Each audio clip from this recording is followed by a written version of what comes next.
Well, good afternoon, everyone. Good afternoon. Good to see you, Mr. Brown. Director Nehemiah. Sir.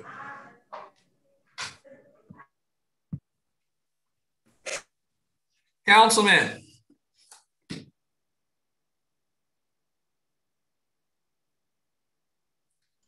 realized I was on mute there. How are you, Mr. Chair? Pretty good, pretty good.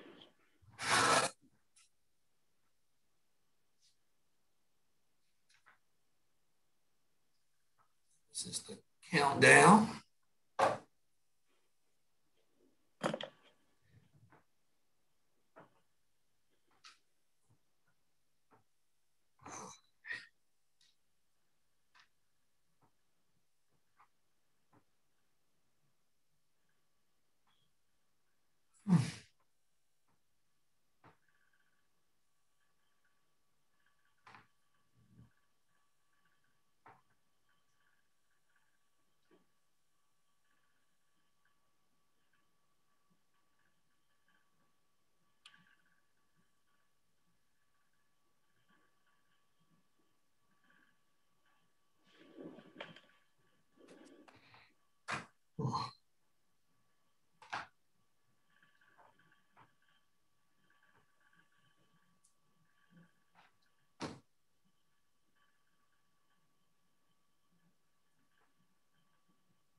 Hey, this silence is almost eerie. Well, it is. Well, it is 4 o'clock on Tuesday, June the 22nd, 2021. I'd like to welcome everyone to the Richland County Transportation Ad Hoc Committee meeting. At this time, I would ask the clerk to call the roll. Yes, sir. Malinowski. Here.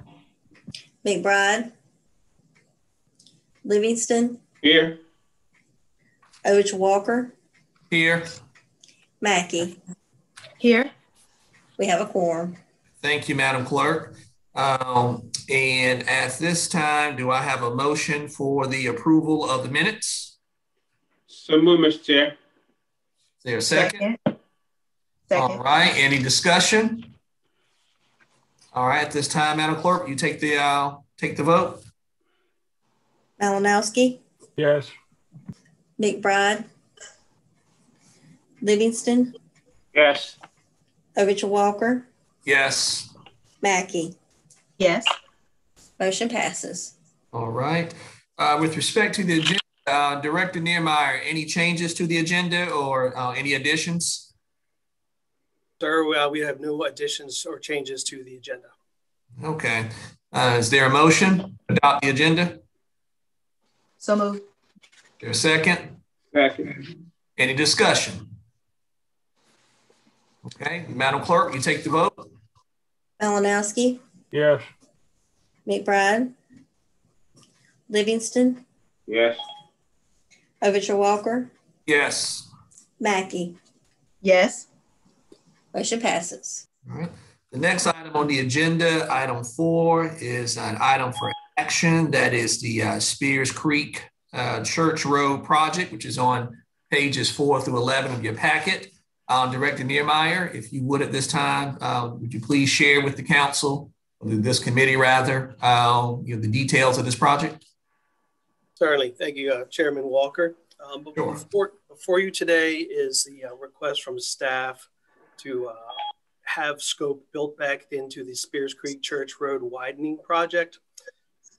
This action is based off of On-Call Engineering Team, or OET, data that was recently collected. And as you can see from your briefing documents, the reasoning behind it. Particularly what we're asking is for this committee to consider the widening to 5 lanes of the portion of Spears Creek Church Road between Earth and I-20, making that 5 lanes. This would result in an increase of money over the referendum budget, which would take it to $29 million, which is $2.4 million above the current referendum amount.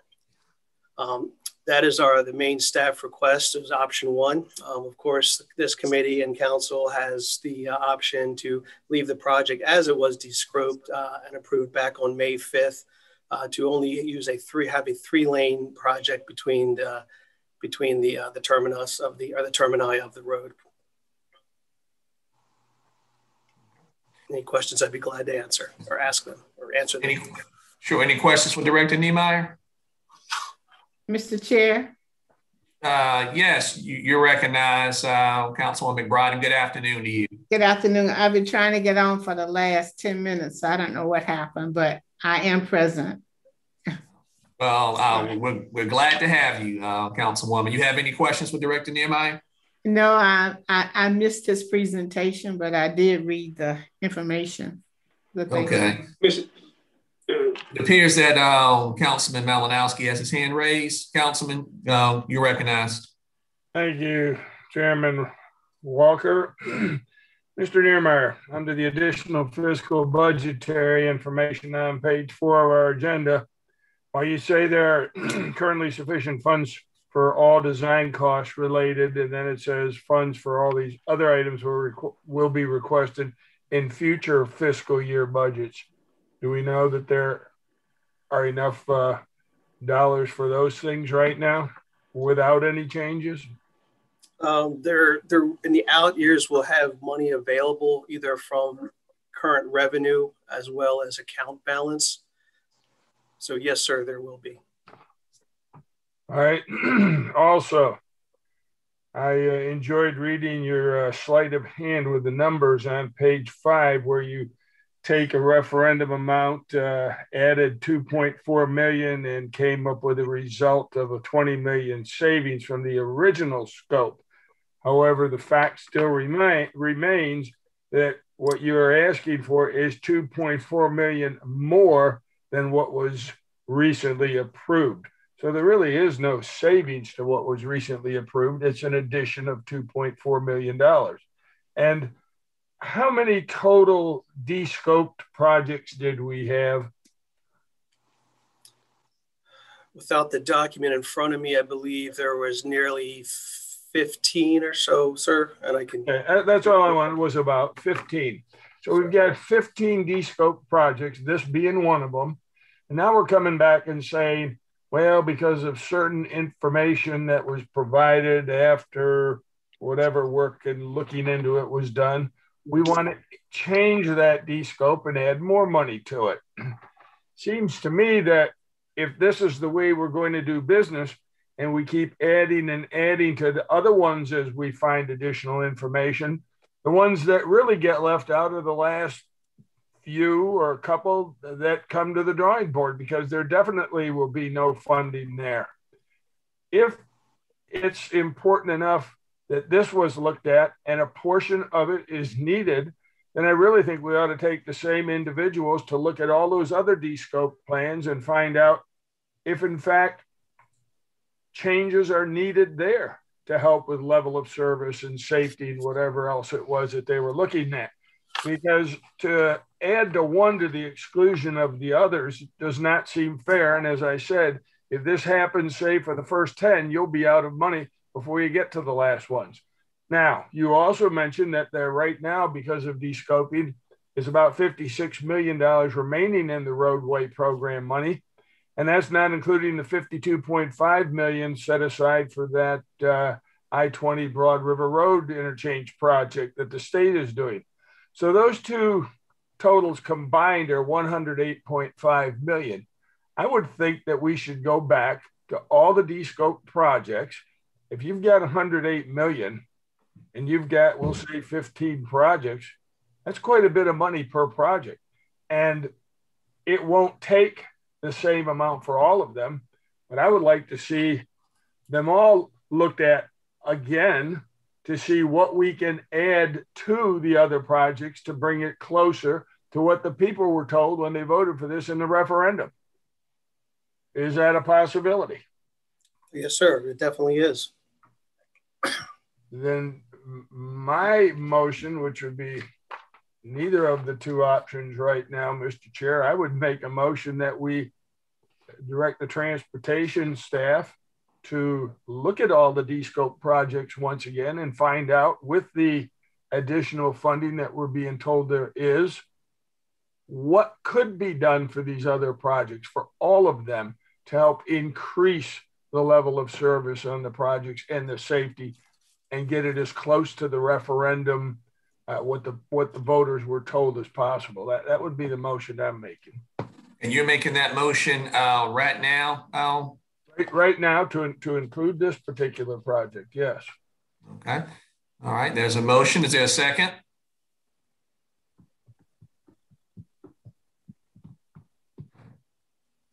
Mr. Chair. Yes, Ms. McBride. Mr. Recognize. I will second it for further discussion. Okay. All right. It's been second for further discussion. Okay. And Michelle, I might have a hand up for a while there. okay. I see Mr. Livingston. Go ahead. I'd like to make a substitute motion move to support the staff recommendation. Okay. For this item. Mr. Chair, clarification and possibly a point of order. Mine is a substitute motion to the staff's original recommendation. It's not, because there was no motion to the staff recommendation, so you couldn't make a substitute motion. Yeah, I was going to say a motion. That's correct. The motion hasn't been made yet. Your motion is the first motion, Mr. Malinowski. Right, just a recommendation. Okay. Okay. All right. So a substitute motion. Is there a second? Second. Okay. Any discussion? Mr. Chair, yes, I do share Ms.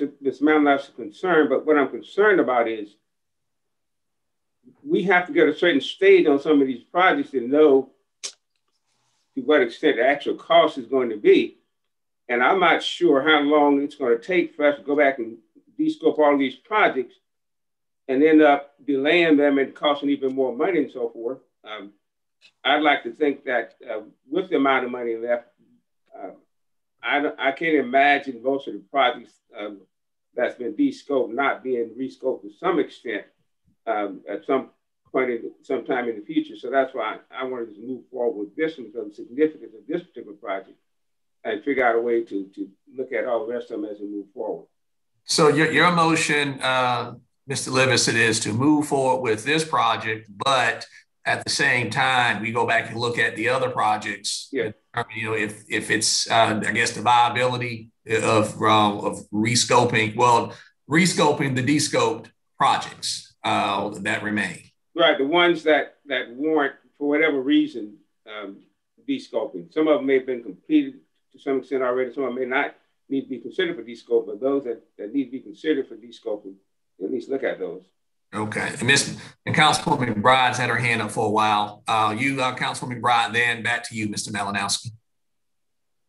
Yeah, Mr. Chair, I agree with Mr. Malinowski in terms of looking at all of making sure that we're being fair.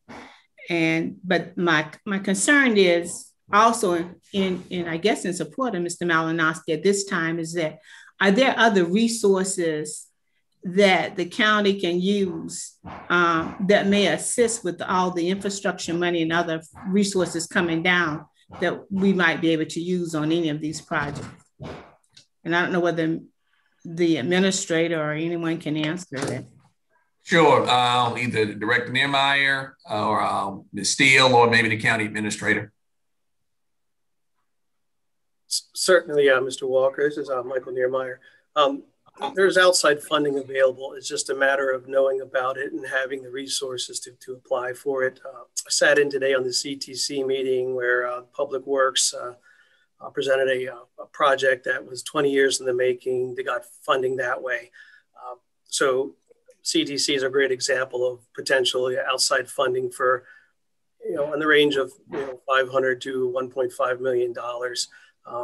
As we talked about a couple of meetings ago with the City of Columbia going for, the build grant, outside funding that way, chances of getting it, you never know, but those opportunities are there. We have several projects with other earmark funding, as well as state and federal funding that are potentially available. Again, knowing where to get it, how to get it, and the time to put in for it. So the answer is yes, and there could be others too. Mr. Malinowski, you had your hand up. Did you take it down? I took it down, Mr. Chair. Thank you. All right. Ms. Steele, your hand's been up for a while, so you're recognized. Okay, thank you. I'd like to point out a couple of issues on this project that make it sort of unique. When we did the D-scope evaluations back in and presented that to council back in 2020, we had a lot of preliminary data, traffic studies, crash data on all of our projects, except for this one. No preliminary work had been done on this one. So when we looked at D-scopes, we were fairly confident in our D-scope recommendations on the other projects. We did not have that information available to us at that time to present any sort of recommendation as far as possible rescopes like we're recommending now. We did not have that data available to us until this spring, once we awarded the contract to the engineer and they were able to go out and perform their studies and their traffic studies. So it wasn't until this spring that we had that data available to let us come to the conclusion that we'd like to recommend to council to widen this small section of the roadway to 5 lanes, which is really only about 1/3 of the project. So roughly 2/3 of the project, the original D-scope to 3 lanes is perfectly adequate. We don't request rescoping any of that. Even if, I'd like to point this out to something else that came up in the survey that was completed for this project. We have discovered there's an existing issue with SCDOT's road on the crossing across Spears Creek itself. And as part of this project, when we're doing work to SCDOT's road, they're going to require that we bring their road up to their current standards. That in itself is going to raise the cost of this project dramatically above the $20 million estimate. So even if council were to not approve us widening from Earth to I-20 to 5 lanes, we will have to come back to council and request most likely an additional $5 to $6 million over the $20 million approved in the D-scope, purely for the fact that we did not know this issue existed until the survey was completed. Thank you, Ms. Steele. And I have a question for staff, and Director Niemeyer, you can answer it, or Ms. Steele, you can take a stab at it. But when your team, when you're looking at in deciding which D-scope projects to rescope, how do you make that determination? Yeah, I guess on some level, yeah, I can get maybe the skepticism that some people may have, like, okay, these projects, they were D-scoped a year ago, and fast forward a year later, and we're talking about rescoping the D-scope. I'm not saying I have that skepticism, but I acknowledge that, that skepticism is out there. So how does, the county or your department go about determining or selecting projects that have been D-scoped to be rescoped? What's that process like? What factors in? How do you, I'm quite sure it's not arbitrary, right? It's not random. You're not just cherry picking projects. So how do you settle on which project to, which D-scope project to rescope? I'll take an initial stab at it. Ms. Steele just mentioned the uniqueness of Spears Creek Church Road, where it hadn't gone anywhere with design and none of the survey or the traffic study data was available at the time. So as that went in, was put under contract for design, and as that work was performed, it presented the recommendation the staff's making now. So that was really the first one we've come back and recommended outside of the small Garner's Ferry Harmon intersection project. And again, that was literally the same, some similar circumstances. The other one, as we sent to council a couple weeks ago following the May 25th meeting, we mentioned on the last page 2 projects that are currently being looked at for rescoping, one being the Spears Creek Church Road and the other one being the Lower Richland Boulevard widening project. And that one is one that we're looking at now and are preparing to perform a traffic study on it, because since that time of the D-scope and the changes to the area, the new Murphy gas station was built on the corner where they had done some intersection improvements to help with traffic flow into that business. So rather than jumping into it again, we will need to determine what affects that new business and that improvement to that intersection what's the result of that. And that'll help drive what we need to do, either to increase scope and bring it back to somewhere close to the original or not, or go with what the D-scope recommended. So those are really the two examples, maybe three if you include the Garners Ferry Harmon intersection, where we've gone through this. Now, as we look at other projects moving forward where there's been D-scopes recommended, things do change, and those will have to be looked at on a case-by-case basis, and we have to make sure that the monies available are in the appropriate program category, whether it be bike, pedestrians, greenways, or if it's in roadways, and if there needs to be money, moved for whatever reason, then we'll go back and present to the council for any 3 readings in a public hearing if necessary. So I think that's the best answer I can give, and maybe Ms. Steele can add a little bit more in there for me. Sure, Ms. Steele, if you will. Sure. Yeah, I agree with everything that Mr. Niedermeyer just said. Just to add to it, I've taken a look at the projects that were over referendum and the projects under referendum that we did go through in D-scope. And we had a lot of traffic data, safety data, crash data to go by. We already had some preliminary design done. So we're fairly confident that we would like to stick with our D-scope plans for the majority of them. It's like Mr. Niedermeyer said, once we get out there and perform a traffic study and find out that something is failing, we would not recommend any kind of rescopes on a project that just has some congestion. We are really looking to rescope only if there's a failing or a project that has a significant safety hazard that needs to be addressed. Those are really the only times we would recommend coming back in, rescoping and adding additional funds. This is one case where we do have a section of road that will be failing. And when you look at the level of surface F, that is pretty much gridlock. And again, this is what that means. There is an attachment at the end of your briefing document. There's an attachment that shows what the different level of services look like on a multi-lane highway. So if you look at the last one at the very bottom, that's a level of service F, that's failing, and that's pretty much gridlock. It's going to be a lot of stop with a little bit of go mixed in there. So if we do not widen the section of Earth Road to I-20, that's what this road will look like in the design year, which is 20 years from the opening. So that is the year 2047. I've taken a look again at the other roads that we've de-scoped, and there's the possibility of 1 or 2 out of those 15 or so projects that may warrant rescoping, but at this time, we do not anticipate any other rescopes. Thank you, Ms. Steele. Mr. Malinowski's had his hand up, and after Mr. Malinowski, be you, Mr. Livingston.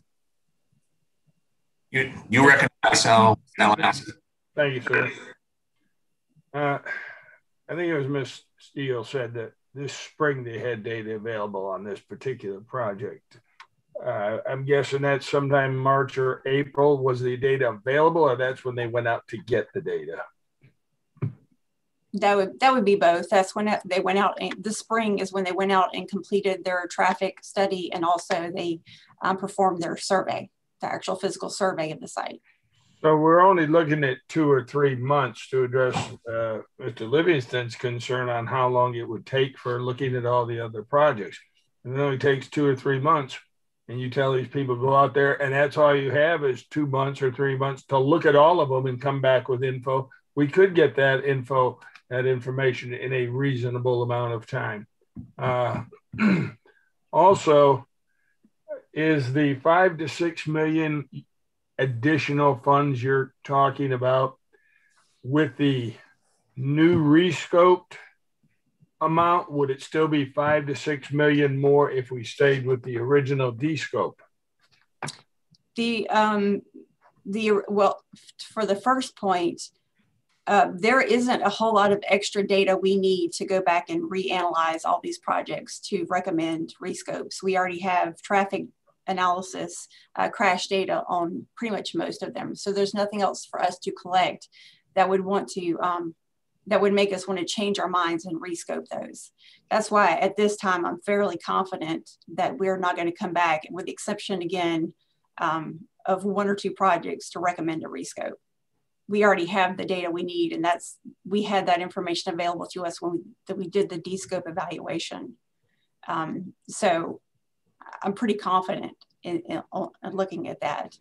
And what was your second issue? Your second question? Second question, issue was whether or not the 5 to 6 million additional you referred to would still be 5 to 6 million if we stayed with the D-scope as it is now and not changing things, or yes, would that amount be reduced? Actually, we are requesting approximately 9 million over the D-scope 20 million. We are requesting to go back to 29 million. And that would be with the section of Earth to I-20 be widening up to 5 lanes. If we did not go with that option, if we went with the original D-scope of 3 lanes, the entire length of the project, we would still have to come back and request an additional $5 to $6 million due to the existing condition with the roadway that was not discovered until the survey was completed this spring. Okay, so is the 29 million, that includes your additional 5 to 6 million? It does. The actual widening of the road between Earth and 20 to 5 lanes is not a significant cost in comparison to the issue we discovered during the survey.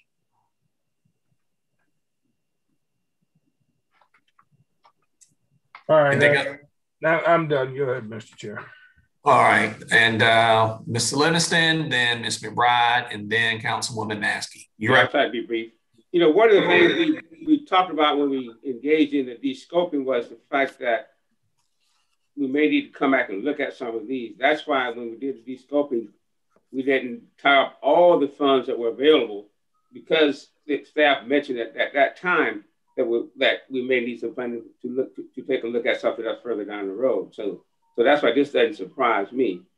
But now when we start looking at de-scoping, some of the things that I like for staff to at least consider, which I think is important, is whether or not you leverage in funding for something. You know, if somebody come up and say, we got $5 million, we can leverage $5 million to help bring this project to full scope and all, I think that's something you ought to consider, if you can leverage funding for something that we don't have now. Also, when there's new information or some major development, I mean, that's rationale for looking at it. Safety data that we may come up with, or some state requirement or mandate. Just looking at those things as we try to prioritize what we're going to take out of D-scope and look at again. Just want to add that, Mr. Chair. Thank you, Mr. Livingston. All right, Ms. McBride, you're recognized. Mr. Chair, Ms. Mackey had her hand up first, if you don't mind. Oh, did she? Okay, sure. Councilwoman Mackey, you're recognized. Thank you, Ms. McBride. I wanted to just state that I do understand Mr. Malinowski's concerns about evaluating all of the D-scope projects. And I do agree with that, but I don't think it's necessary to stop or not move forward with this project.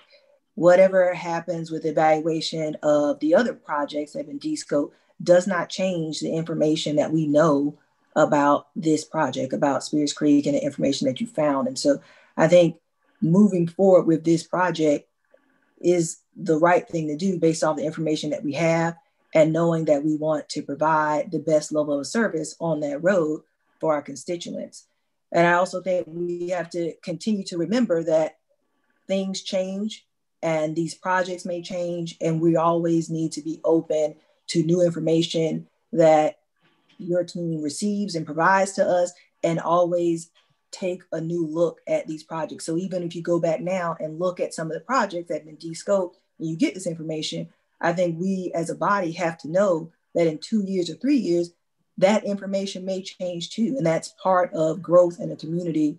And we just need to evaluate that and make the best decision as that time when to plan for the future. Thank you, Councilwoman. Ms. McBride, you're recognized. Yes, Mr. Chair, just a comment. When we did the de-scoping, for those who may not have known, we did it because out of necessity, because of funding. So it wasn't that the other projects weren't serious enough to do full funding, even this one. So even if we take this one as being very important, there may be others that are just as important. And I understand what staff said, that they have information to verify the importance of this, but still they have not verified the data from the other based on a couple of years ago. So the de-scoping was never something that we fully wanted to do. We did it because we needed to, based on funding, and we did it to ensure that the other projects had at least an opportunity to receive some funding too, based on the referendum. So that's the history of it. And while I understand the need for this particular initiative and to rescope it, and I might vote for it, I might not, there is a need to look at other projects regarding the rescoping based on the funding, because we don't want to one project to give several other projects all of the resources and end up with nothing. And as I previously stated, there may be other funds that we can use to help with this. So that's just some background information in terms of why Mr. Malinowski is coming up with his recommendation and why I support part of it. Thank you. Thank you, Councilwoman. I really appreciate that, those remarks. Director Niemeyer, you are recognized. Yes, sir. I appreciate it for being recognized. Just to address Ms. McBride a little bit and to Mr. Malinowski to a degree, you know, it would be irresponsible for us if we looked at the initial savings that was estimated, which was 56.5 million, which included the actual de-scope work as well as the estimate of remaining funds from other projects that were complete, and not even considering Carolina Crossroads at this moment, which is the 52.5. So what we're working on is in a way slicing and dicing this estimated savings, because it'd be disingenuous if we just took all this savings and kept it in the roadways program when it may be money from the greenways or bike pedestrians greenways.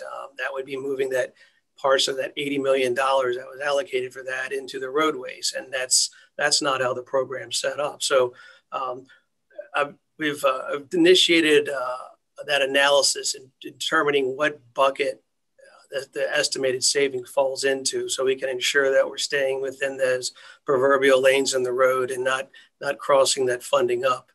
Because if it was audited and we crossed the money up, that would be a bad thing. I have a question, Director Niemeyer. As far as the funding for this, where would the funding come from? I think you mentioned earlier, so I guess some alternative funding sources, but as far as the county, we would not use penny funds to pay for this. I guess for the rescope, right? Or make up the difference between the cost of the de-scope and the rescoped price tag, would we? No, sir. These would all be penny funds. So there would be penny funds to those outside funding to augment the penny funds. Right. So to pay for the difference, it would come from penny funds. Yes, sir. Okay. All right. Any additional questions or comments? All right. And Mr. Littis, if I understand correctly, your substitute motion was to move forward with the recommendations of staff, while also directing staff to review all de-scope projects to determine their viability to be rescoped. Yes, and even consider, possibility of prioritizing if they need to. Repeat that last portion. Even consider the possibility of prioritizing them if they need to, if one is of a high priority than the next one, okay, based on their research. All right.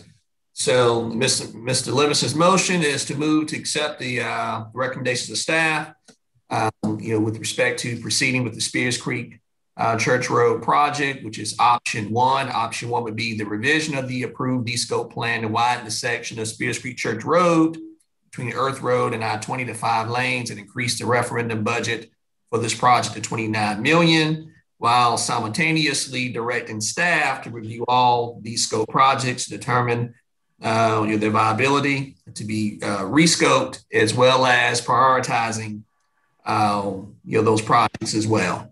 I know that's saying a mouthful, but that is the motion.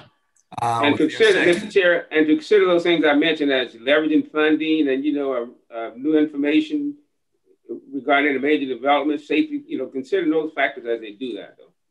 Now, in addition, also for staff to consider things such as funding and safety, as well as any new data that becomes available in prioritizing projects. So that is the motion. Is there a second? It's already been motioned and seconded. I think Ms. Mackey seconded. Yeah. All right, so you seconded, okay. Any discussion? Chairman Walker, may I be recognized for a moment? Sure. Thank you, sir. Just one point of clarification to consider. I don't think it's a showstopper, but as many of you may recall, when the penny was put together, all the projects and roadways and greenways were given a prioritization for the most part. So starting at number 1 down to 15, whatever that is for the widenings as well as intersections. So one of the approaches was that was presented during the descope discussions and vote in May was, well, you can start at 1 and work your way down till you run out of money. That wasn't what was selected. What was selected was to go with the projected descopes to bring at least the estimates back down to what the referendum amount was. I just want to clarify, Mr. Livingston, in this committee, whether do we want to, are you recommending that we come back and provide a potential reprioritization within the categories within the program based on new data? Or if you could maybe help clarify, I'd appreciate it. Mr. Livingston? Yeah, no, I'm mainly saying to prioritize them in terms of whether or not, to what extent you consider them to be to move up on the descope list. Not so much from previously, but just simply saying, because we have money to leverage this one, or because we have something else, this may be a good one to descope because there's a new safety issue we learned about. This one might need to be descoped. Just looking at those factors and determining whether or not you think it needs to be descoped more, re-descoped more than one of the other ones. Right, thank you, sir. And just new information, yeah. Councilwoman English, you're recognized. Thank you, Councilman Walker. I guess I have a question with the priority and how it's done, because it seems like the way it's based, and you guys have to forgive me because I'm always advocating for my area, that we're still last on the list. And I'd like to look at how those are prioritized, because I know a number of roads that were initially on that list got left off. And so I'd like to look at some of that if I can. Director Nehemiah, you recognized. Mr. Walker. And Ms. English, it's a good question. And I've actually sat down with some of your colleagues in the past and reviewed the prioritization process that occurred back in between 2012 and 2014 that showed how the projects were selected and then ranked. And there's different methodologies used for the different categories. The dirt roads, for example, follow our ordinance. Resurfacing was based off of a pavement index that was the dirt that was created and ranked worst to first. And then the widenings and greenways and other sidewalks had a different methodology. And I'm really not prepared to go into that right now, but I'd be glad to get with you offline, walk you through it, talk you through it if you like. And then if this body would like that information, also be more than glad to share. Thank you, sir. That would be fine. Okay, man. I'll get with you offline then. Thank you. Yes, all right. Mr. Malinowski.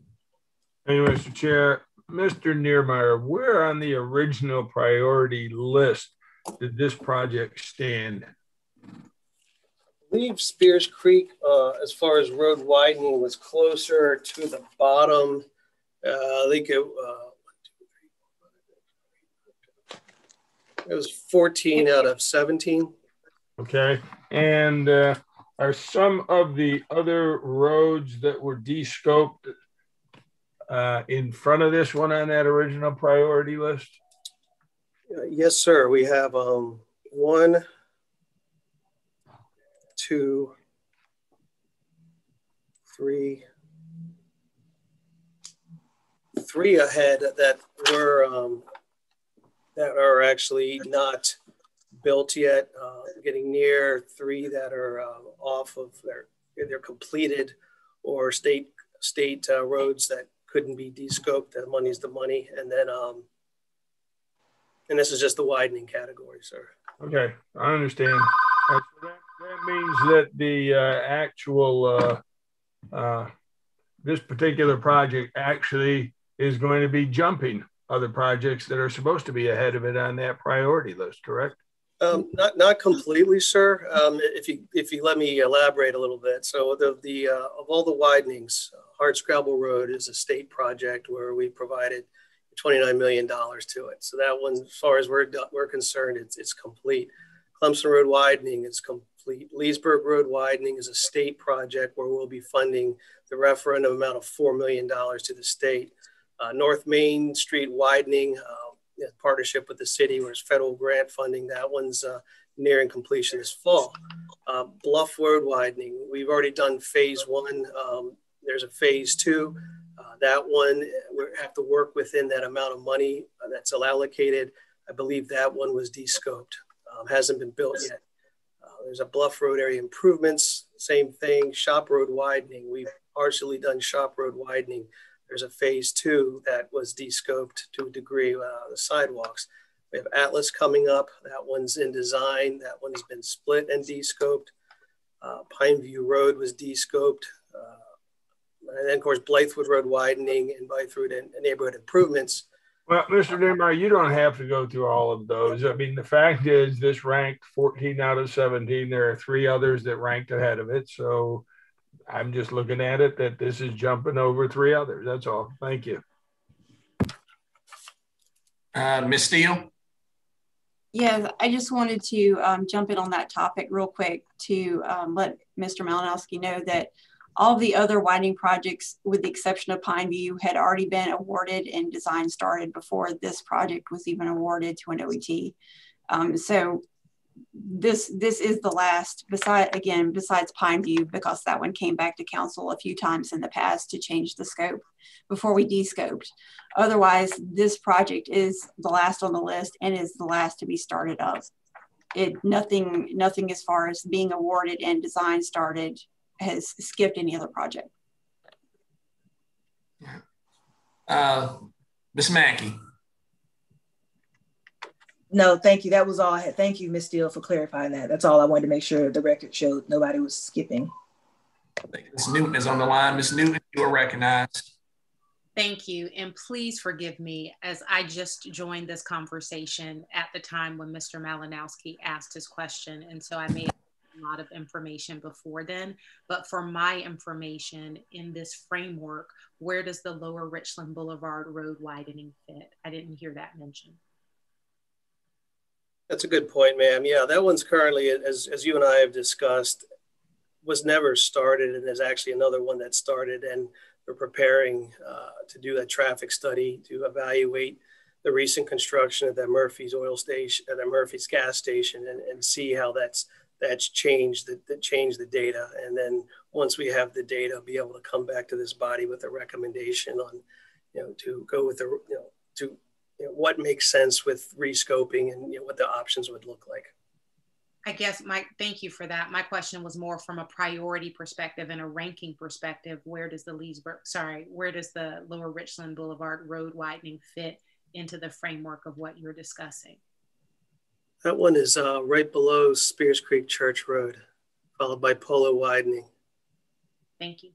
Yes, ma'am. Ms. Steele, your hand's back up, I believe. Just for a little clarification, Lower Richland Boulevard does have preliminary design. We have performed some initial work on that, so I didn't want anyone to take that the wrong way and assume we haven't done anything on Lower Richland yet.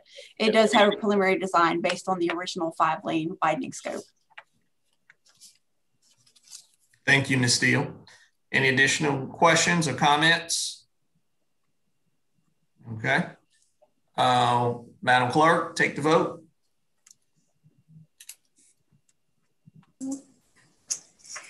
Malinowski? No. McBride? No. Yes. Livingston? Overture Walker? Yes. Mackey? Yes. Motion passes. Okay. And the next item on the agenda, adjournment. I have a motion. So move, Mr. Chair. Second. All right. Madam Clerk? Malinowski? Yes. McBride? Yes. Livingston? Yes. Overture Walker? Yes. Mackey? Yes. Motion passes. All right. Thank you. See you all in a little bit. Thank you.